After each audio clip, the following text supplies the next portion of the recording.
What's up, y'all? It's the Vengelord here with my co-pilot, the Chairlax. So you've made one of the wildest decisions in old school RuneScape, and you started an Ultimate Ironman. Maybe I can help you out a little bit. People come into my stream all the time with tons and tons of new UIM questions, especially when they're just beginning. So I thought I would make a video to maybe help out some of the newer players and maybe refine some skills of the older players. So maybe some of the tips that I have for you guys might help you out, might answer some questions. Maybe you learned something, or maybe you have something to add. Let's get into it. So my first tip here is going to be all about travel. So the best thing that a UIM can do to improve their chances of being good at this is to increase how many different travel options you have. Because you might not always have runes on you. Sometimes you have to death pile, or death puddle as we call it. Or, sometimes you just die. So having as many travel options available to you as possible is a huge advantage to being a UIM. So what we're going to talk about here real quick, and first off, questing. Everybody hates it because everybody tells you quest, but it's true. It's very true. Questing unlocks almost all the transportation methods that you can get. So this is including fairy rings, spirit trees, mine carts, gliders, balloons, even the newer Quetzal transport in Varlamore. And a few more that we're probably not going to talk about. Oh, and make sure you get all that Entrana stuff done. Entrana sucks. Especially for UIMs. You can't bring anything good onto their friggin' island. Their TSA is going to not let you on the island. They're just so strict. It's a nightmare. Entrana's a nightmare for UIMs. So when you're questing and you're thinking about planning your questing, take down Entrana first. But that's not what we're talking about right now. Right now we're talking about questing. So fairy rings are the best free transport system that you can get aside from Spirit Tree. All you really need is a Draman staff and the Fairy Tale 1 completed, 2 just got to start. So I would highly recommend you go do Fairy Tale 1 and then just start 2 just to get your fairy rings unlocked. It's going to open up a huge transportation system. You're going to get like 52 teleports or something like that. It's amazing. Just don't forget your Draman staff. And if you lose it, it sucks because you have to go to Entrana to get another one. And I mean, definitely don't alk it like some idiot we know and then make fun of me on it for Twitch for a week and a half. But the next one would be spirit trees. So here we have a fine example of a spirit tree. This is the one just outside of our dorm. The spirit trees are really awesome because they can get you really close to some of the major cities or some places that you want to go. So getting spirit trees are pretty easy. Just have to finish Tree Gnome Village and the Grand Tree quest for most of them. But then you have some that you have in the house and some that you have to get through farming. But at the base level, you'll be able to go to Tree Gnome Village, Gnome Stronghold, Battlefield like we're at right now, Grand Exchange that puts you right in Varrock, Bed of Pills, Perfidious if you have it unlocked. Perfidious one, super, super powerful. And then a bunch of other ones that you could unlock through your time playing. But you do have to have higher farming in order to do it. Brimhaven is a good suggestion for any of you clue step goers, any of you like myself who really like doing their clues. That's the first one that I got with my farming. If you like doing clues, I would recommend you do that one. Hey y'all, this is the Vengelord, the editor. Just letting you guys know that I forgot a little tidbit. What you got to do in order to get those other spirit trees is you have to get the tree. You have to get the spirit tree seed and plant them in the other plots. Totally forgot about that when I was first filming the video. There you go. The next one that we're going to get into is your player-owned home. Player-owned home is full of different transportation options. So first off, you can place your home in a bunch of different spots. So I have mine in Yilnil right now. Yilnil is really great if you need to grab some runes, or if you want to go to Nightmare Zone. There's a bunch of benefits, but put it where you like it best. Everybody's a little bit different. We have, of course, our jewelry box. The jewelry box has tons of different options, and as you level it up, you get more and more different options. And then you have the Mounted pendants that you can put in the house, like the dig site or the Xerx's talisman or the amulet of glory. My house really isn't as organized as some others might be. And then you also have the option of making portals. So the portals will be just one teleport from your spell book. Doesn't matter which spell book, but you can make just one. So right there, that'll take me to Canifis. That's one of the first portals I made in my house. Takes me right to Canifis. And then they also made this thing over here called the Portal Nexus. The Portal Nexus is pretty awesome because you can actually put as many as you want in it depending on your level. So at the very end, you can have all of the teleports from all the spell books in it. Super powerful stuff. Highly recommend that you guys get right on that. The next thing, and this is going to be very, very, very important. The Ardougne Cape. The Ardougne Cape is one of the strongest capes for UIMs, especially in the beginning. So I made a little diagram for you guys, just to help explain the Artie Cape and how important it is for early game Ultimate Ironman. Number one, you get a good travel point, right south of Ardougne. Ardougne's kind of rough to get to when you're early, so make sure that you get those early diaries done. Number one, puts you right in front of a prayer altar. Number two, you got iron and coal right there. Just a short walk north, there's a furnace. You can make steel bars, especially when you're leveling your construction at the beginning. You're going to mahogany homes. Super valuable. You got that bush patch there. You can plant several different types of bushes.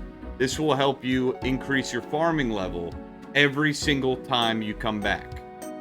So put in whatever the highest level bush that you can put in there, and then pick the berries, throw them to the ground, forget about them, take that farm XP and run. Every single time that you come back, just pick the berries, drop them, run. Don't ever uproot it unless you're upgrading or if you need something specific. And then we have our sandwich guy. There's a good friend over there that you can steal sandwiches from. So if you need like a really, really early game method to restore prayer and health, this is it. Because you can go right there, restore prayer. Go to Sandwich Dude, steal some sandwiches, eat up. You're good to go. But we're all talking about transportation. Transportation is the topic right now. The fairy rings are right there. This is probably your fastest way to a fairy ring. And then if you see over there in the top left corner, we have the spirit tree. But this is going to be extremely valuable for any early game UIM, or even myself. I use this stuff all the time. So some people might, give me some gruff about, oh, not every transportation method could be good.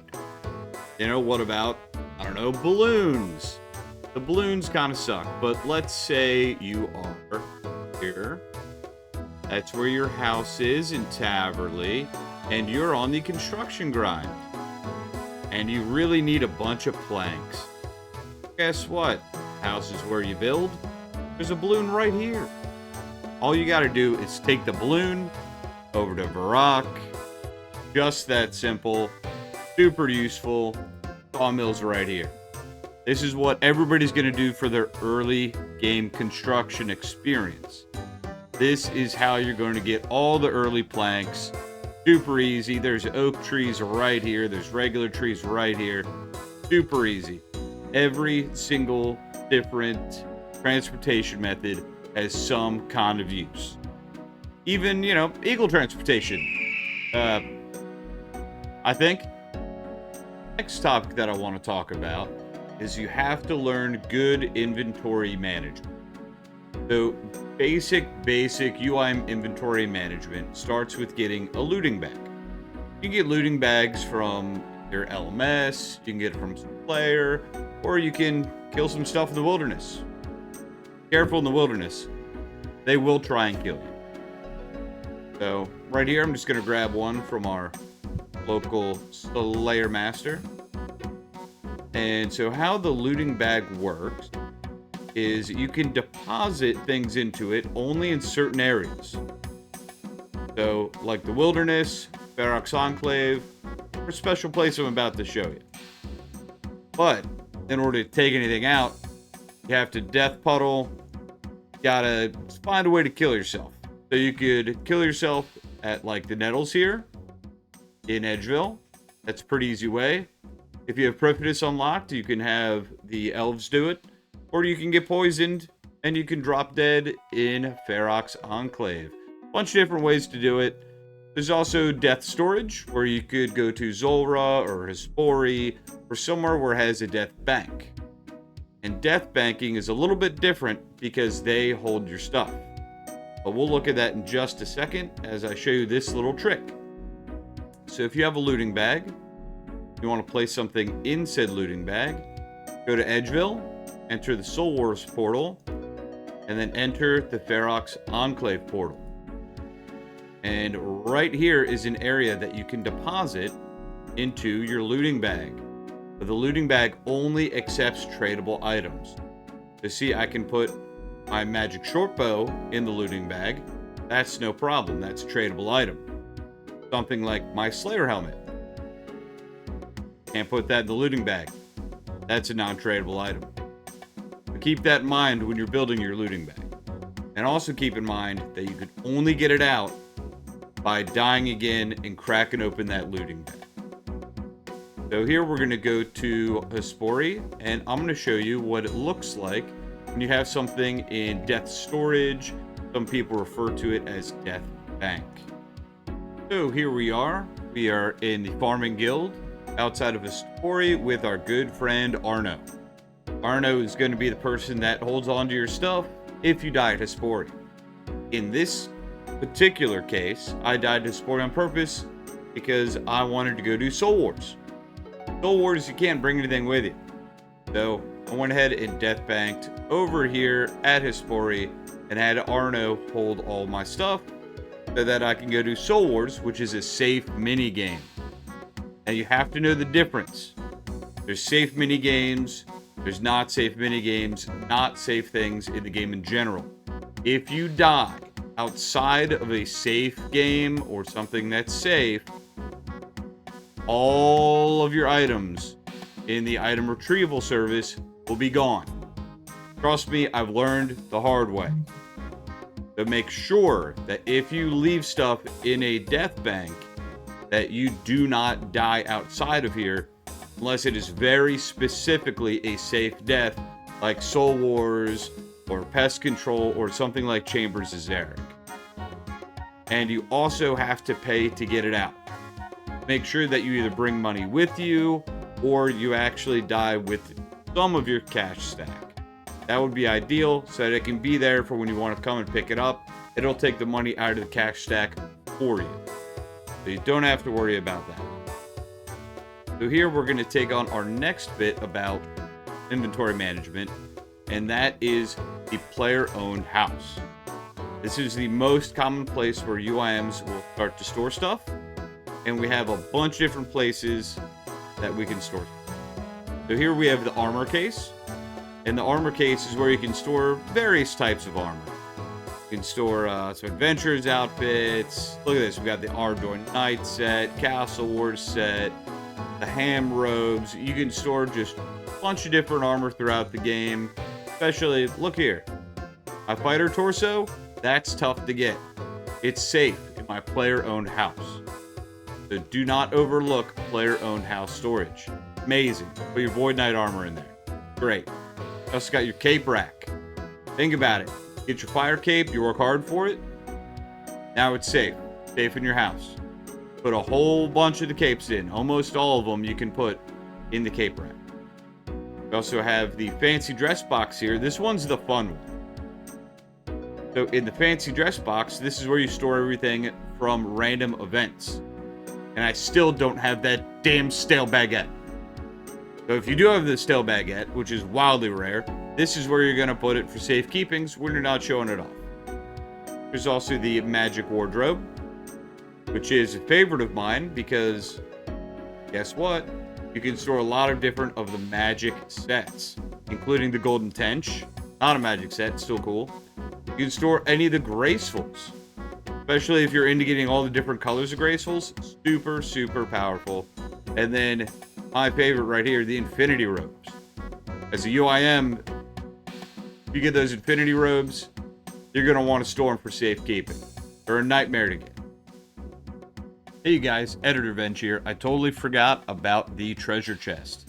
Treasure chest is awesome because that's where you get to store all the stuff that you get from clues. So it's pretty well organized. It's by tier. Anything shared will likely be in the lower tier. You can see here, medium from medium clues. And I have ranger boots. Don't want to lose those. Wizard boots, don't want to lose those. Plus, some of this stuff you're going to have to use for clues later. Or maybe you get lucky. Early game, you get an amulet of strength trimmed. Now you got an amulet of strength in the household. Whole bunch of stuff from the clues that you can store in the house. Super valuable. Don't forget about it. Then we also have the toy box here. And the toy box is where you store everything from all of the holiday events. But most of this is just going to be Fashionscape, fun little bits. Or you can go hang out with Django. You know that guy, right? There he is. What's up, Django? So Django will have all the holiday items, well, most of them, the holiday items that you can get back, use, have fun with. It's really just for Fashionscape. There's some niche uses, especially if you're Rendy.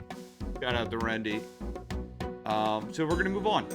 Another part of inventory management is something that most of you have probably heard about, and that would be the rune pouch.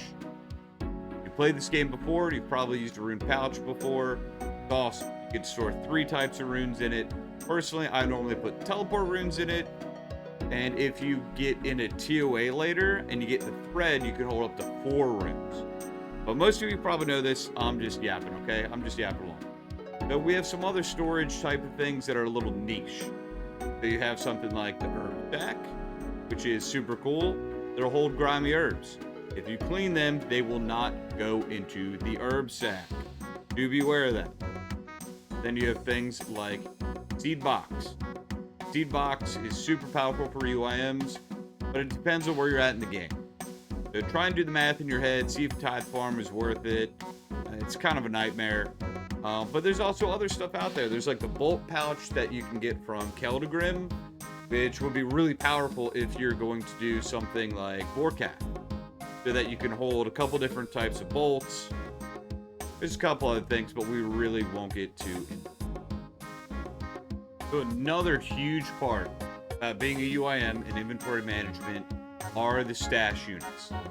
Stash units are originally made to help you complete clues a little bit faster, make it a little less toxic to gather all the items required in order to complete the clue. So right here we have the stash unit in front of me that holds the Slayer helmet, the Dragon Defender, and, oop, my bad, the Dragon Axe, not the Zombie Axe. So, the Slayer helmet's a nightmare to get. The Dragon Defender takes forever to get. And the Dragon Battle Axe is easy to get. Pop down to Heroes Guild, buy one. Not that big of a deal. So, by using a stash unit, I can ensure that my Slayer helmet, my Dragon Defender are safe, and whenever I need them, I can come pick them up. And if I have an inventory problem, if we could just go ahead and out this Dragon Battle Axe, who cares? We'll just go buy another one. But for now, let's keep them in the stash unit. There's tons of stash units all over Gielinor. So the best way to find out what you got is going to head over to Koren. And we're going to take a little trip down to Watson's house. So this here is Watson's house. We can find it right here in Koren. Here's the map for you guys. Just got to go a little bit south of the castle. No big deal. Hey, Bloodhound? Bloodhound? What are the coincidences? Well, you'll see Watson in here, and he's a cool guy and all, but we're not really interested in him right now. I'm trying to show you how to check out what stash units you guys have. So you can see here, there's a notice board, and it will tell you about the clues that you got, and it will tell you about the stash units that you have. So as you can see here, beginner clues, easy clues, medium clues, hard clues, elite clues, and master clues. So you can see which stash units you have built, which means that the structure of the stash unit is actually built, and then you can see if it's filled. So you can see here that I've built the one at Barrows, and I've filled the one at Barrows with our Derek site that we just got. And then we have the Intrana Chapel. We hate Intrana. That one's built, but it's not filled. There's some dum-dum out this Black D'Hide set. That moves us into our next thought. As a UIM, especially a newer UIM, you want to think about items not in the terms of GP, not how much everything costs. You want to think about things more along the lines of how much time does it take for you to replace. So as you guys can see here, my inventory is a little messy. It's a little wacky. That's normal for UIM. You guys see I have this steel axe. Who cares about a steel axe? A spade? Who cares about a spade? Those are easy to replace. But why would I drop them if I don't have to? Because I might need it a little bit. I might run into a situation where I might need it. I don't have my plans done correctly. And I still have some inventory space.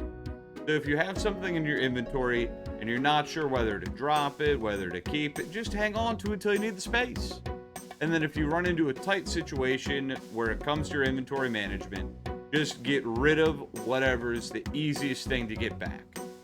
So if I was full right now, I would look at this and say, well, damn, Ranger boots are pretty hard to get back, aren't they? But I could put them in my player-owned home. I would fill up the space. Or I could drop the spade. Spade's the easiest thing to get. I could just go to a tool leprechaun. I probably have 20 of them there. You can pick them up off of the wall at your house. Super easy to get. So just try and think about items more in time instead of GP. So maybe that'll save you some time down the road and, stop you from some embarrassing things like alking your Black D'Hide set on Intrana before putting it in the stash unit. I'll never live that down. So we're going to move on to our next tip for early game UIM. Some people love it. Most people hate it. And that's going to be agility. So agility is a skill that is pretty easily trainable, but oh man, is it grindy. But the best thing about agility is the higher the level you have, the greater return speed. We all know that Jagex kind of tweaks it from time to time. So don't be too worried about it. Just get those levels up a little bit. You'll have more time to run. Especially as an early UIM, you're going to be doing a lot of running. So another thing that I recommend all the time to everybody is to get graceful early. Graceful, super valuable. It will help you immensely. It'll reduce all of your time for all of your grinds because the amount of run you'll have to do will be running, not walking. Hey, Big Red Japan, buddy. So make sure that you get graceful early. You can store the magic wardrobe whenever you're doing stuff that you don't want to do. It's easy. Just get it done. Hop on some rooftops. The higher level you do, the better chance that you get some marks of grace. Go turn those in. Easy day. I do have a side tip for you though. As an early game UIM, getting cash is difficult. So we're going to take a little trip into the desert and show you how to get a little bit of extra cash. So this little side tip that I have for you guys is called the Agility Pyramid. The Agility Pyramid is in the Kandarin Desert, located right here. Bit out of the way, and because you're in the desert, make sure you bring your water skins and your desert clothing in order to reduce damage from the heat, unless you have the diary done and the pendant. You're better than I am. So the agility pyramid's pretty simple. Just go ahead, climb on up. Requires 30 agility to start. But I will warn you, it is dangerous until you are 75 agility.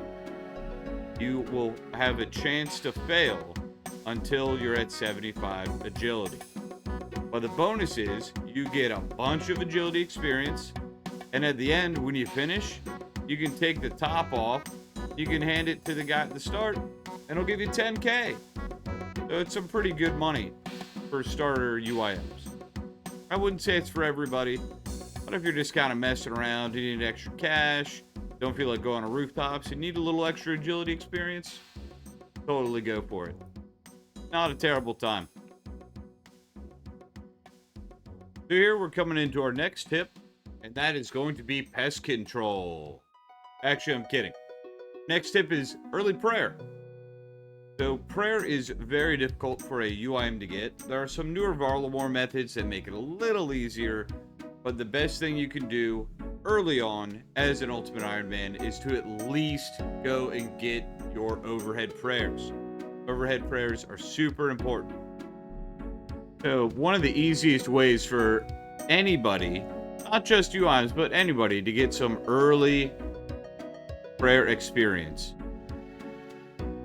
got the infamous Chaos Altar. If you're a young UIM just starting out and you don't really have anything that's worth, you can run on up to the graveyard, grab the big bones off the ground, run them over to the Chaos Altar, and I would recommend doing that until you at least get overheads.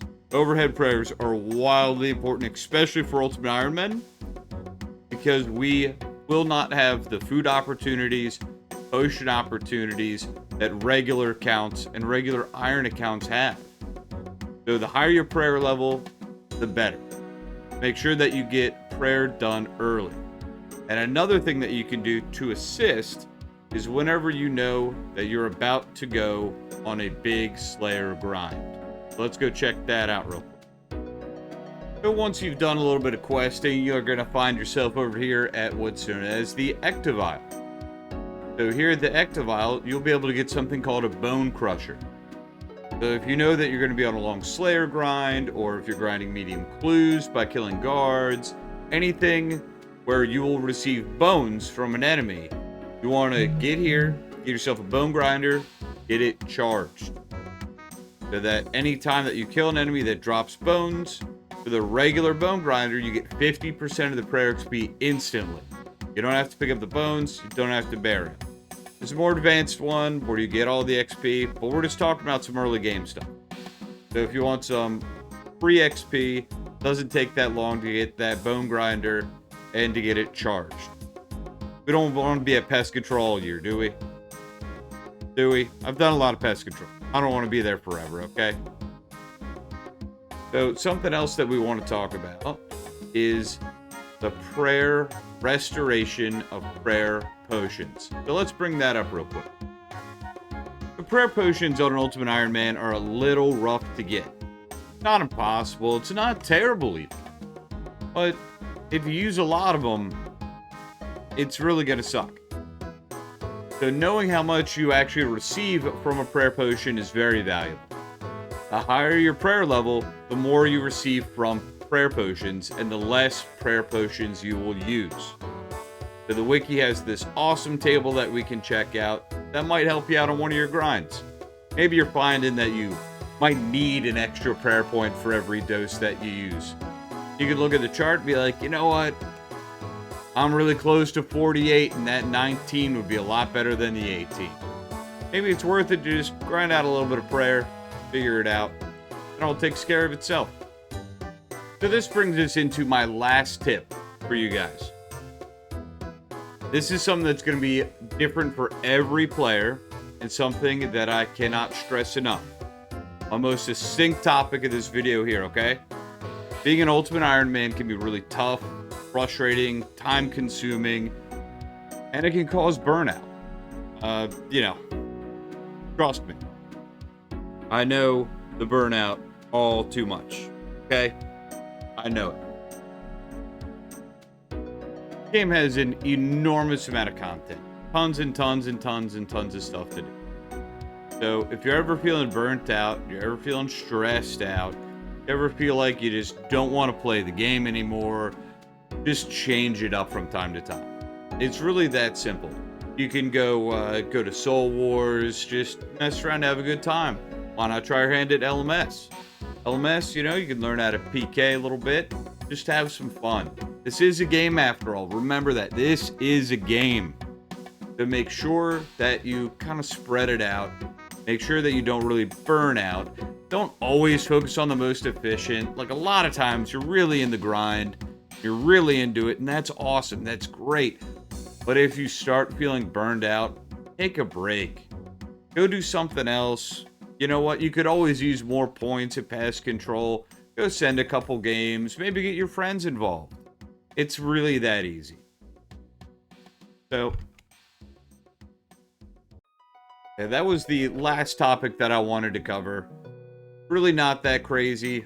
I've been a UM for a long time. You really figure out what works for you, what doesn't work for you. I'm sure some of you might find some of my recommendations silly, or you might find them useful. So, I really hope that this video helped you guys out, or maybe it was at least fun. I stream on Twitch about 4 to 5 days a week. Come on in, say what's up. If you have any questions, just come on in. We have a great community over there. And if there's something that you think I should have added, let me know in the comments. If you hated something, also let me know in the comments. Love to hear about you, your adventure, your opinion, anything like that. And as with all YouTube stuff, give me that like, give me that subscribe, and I hope to see you again in the next video. Take care, y'all.